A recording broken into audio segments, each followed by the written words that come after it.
everybody. Stefani Ruper here. Thank you so much for tuning into the Naked Humanity podcast, where we take the deepest dive possible into what it means to be human in the modern world. Today is episode number 40X, and I'm going to be addressing a listener question about happiness. Now, today's topic is great. I'm so excited to jump right into it, which I am doing, jumping right into it. Happiness is a really, really big question, and it's actually a bit of a hot topic. There's been a lot of books about happiness, some of which I recommend, some of which don't. There's actually a book about happiness in my book giveaway, I think, a book by Daniel Gilbert called Stumbling on Happiness. I'm not sure. If it's not, I should add it or just ask for it, and then that can be the book you get. Happiness it's a big question. And that's, well, anyway, I'll talk about that in a minute. I'll jump right in with the question, which is really all about like people's desperation to be happy today and how healthy is it? Okay. So, dear Stefani, thanks for this podcast. It's really refreshing to come across a voice so unafraid of complexity. I think the most important thing I've learned from you is that nothing is really as simple as it seems. This is kind of hard to cope with, but I'm really starting to get the hang of it. That's beautiful. I'm going to cry. That's beautiful. That's fantastic. I'm so happy that I could do this for you, anonymous friend. I have a question about happiness. It seems to me like pretty much everyone I know is obsessed with happiness or pretends like they're happy. I know deep down they're not. I get so tired of seeing these cute post pictures on Instagram. I see people who I know are going through deep shit, post selfies, hashtag best life, hashtag living my best life, with giant smiles on their faces. It all seems so fake. I want the real stuff. I really, really want it. But every time I feel like I'm starting to get my fingers around real happiness, real engagement that is going to last, it slips through my fingers. I have a feeling you'd ask what my life is like when I start to feel happy. So here are some things I've noticed when I'm happy. I'm having good friends. I'm getting up and going to bed around the same time. I have a job I like. I'm a nurse. I'm working day shifts. Sometimes night shifts get lonely. Whether I'm dating or not, whether I'm dating or not changes a lot, but it doesn't seem to be the primary thing that influences my happiness. What do you think? Do you have any deep philosophical insights about happiness? What's real and what's fake happiness? How do I know if I have the real thing? Yours, Sunny Side Up, please. That's really cute. I feel like I'm Sunny Side Up, please. I feel like I'm like an advice columnist in a newspaper from the 1950s, Sunny Side Up. So this question is, it's really big. It's really important. Let's start with human nature, right? Which is sort of our shtick here. What is it about humans and happiness and our relationship with happiness? So humans are creatures that it has been shown, like it's pretty reasonably well established in psychological studies, that we are what you might call homeostatic. We tend to equilibrate around a mean, by which I mean like we tend to be okay all the time.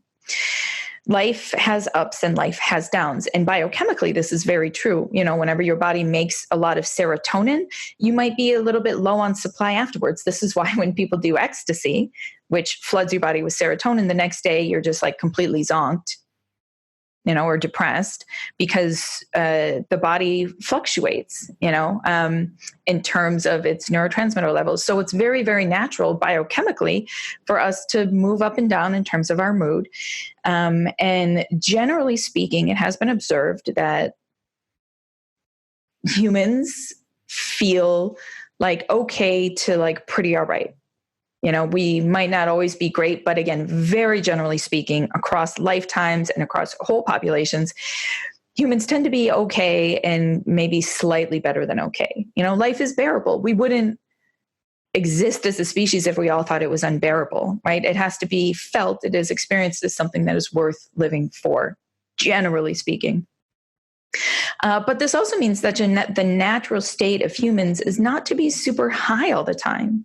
Sure, we all know friends. We all know people who are very buoyant, very enthusiastic. And you can cultivate this kind of attitude in yourself. You really can.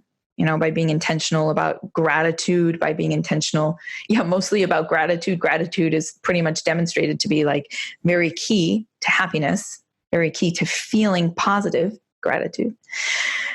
So you can cultivate these attitudes, but generally speaking, I think it's very important to understand that you can't have expectations that you're going to feel great all the time. Most of the time you'll feel just all right. And sometimes for years at a time, you won't feel all right.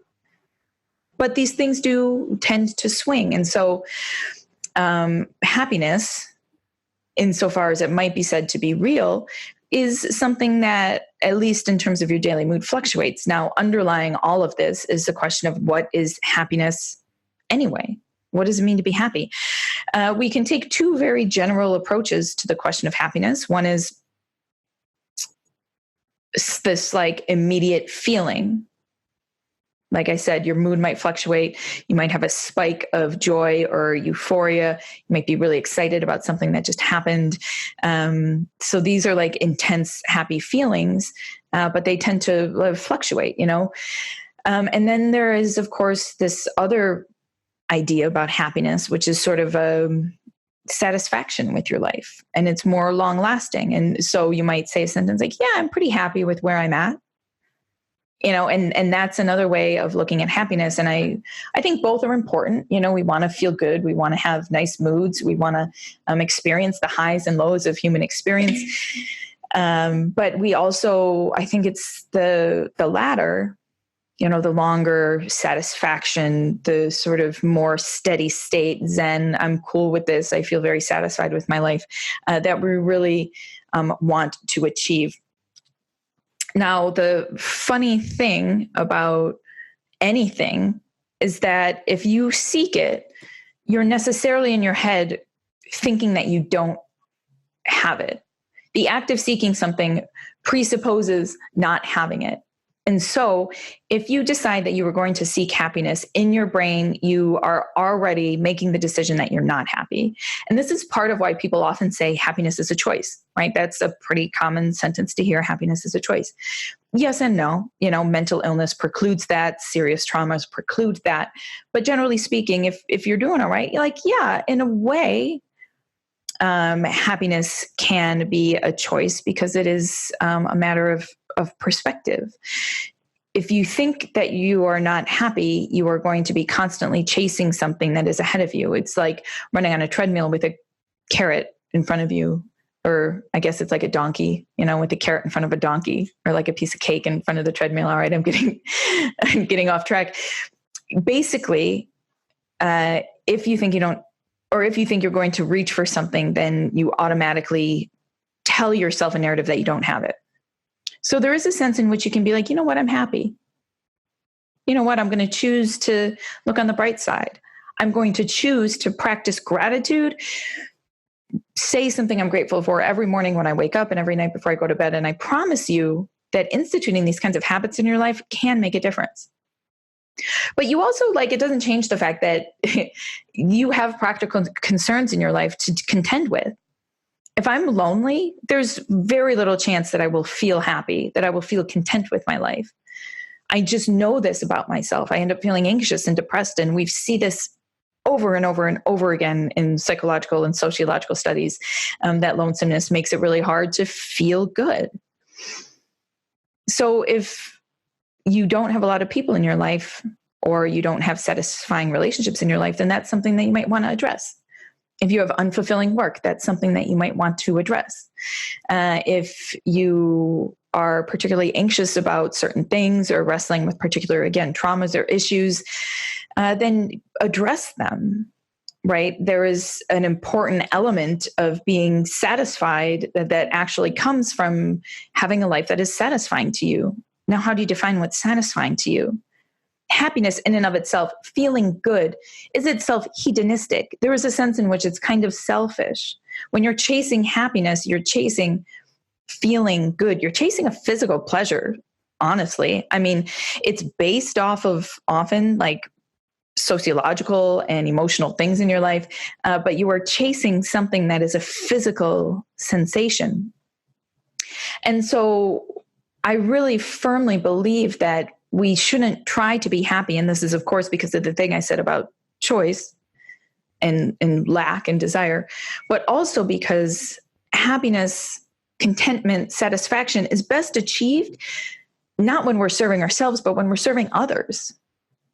Participating in communities and volunteering and doing work that we think helps the planet, which is why people don't understand why I'm so obsessed with working all of the time. But it really helps me have a feeling of satisfaction with my life to see impacts that I might be having on the world. One of my favorite quotes actually is something Emerson said, Ralph Waldo Emerson. He said, "The purpose of life is not to be happy. It is to be useful, to be honorable, to be compassionate, to have made some difference, that you have lived and lived well." I love that. And I personally find it to be so real. Like I mentioned, sometimes really terrible things happen. Sometimes we struggle with mental illnesses. Maybe happiness isn't what we should all try to be. I actually think what we should all try to be is brave.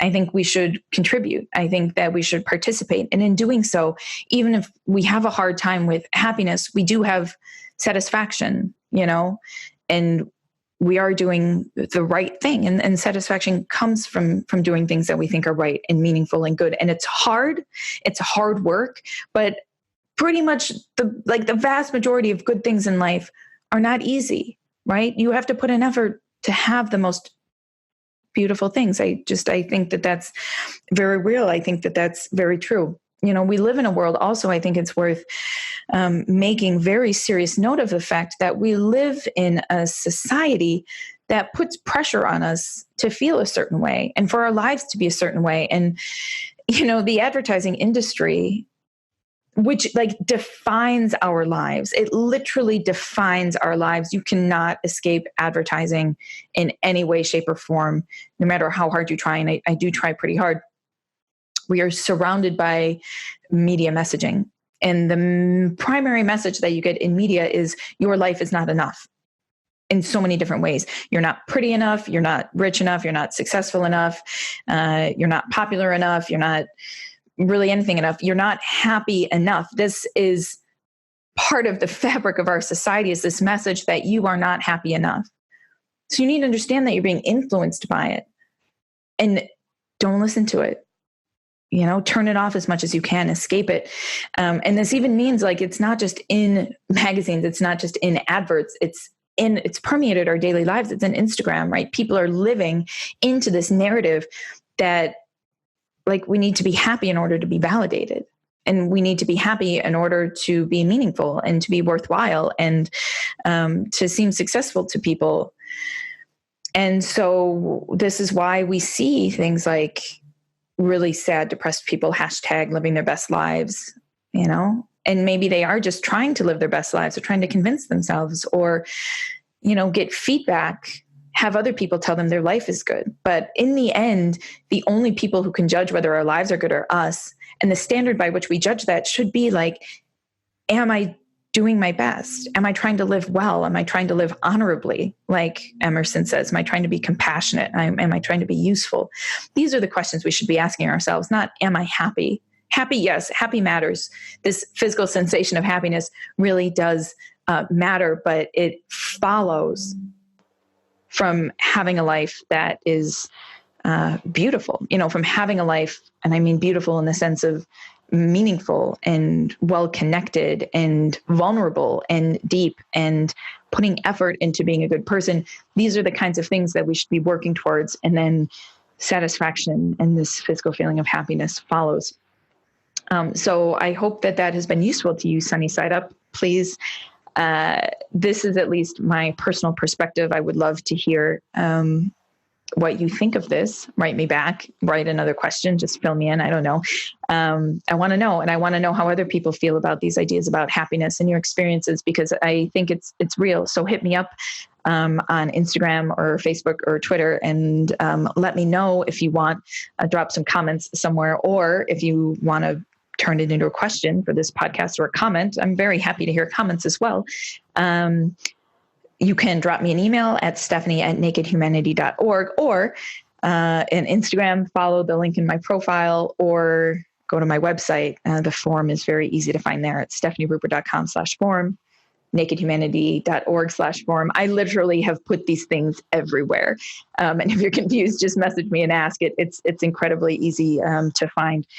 As ever, I have a winner from this week's giveaway, the book giveaway. Naked Humanity every single week gives away one book, one of my favorite books, to somebody who writes a review of the podcast. I like to say thank you for taking the time and effort to do that.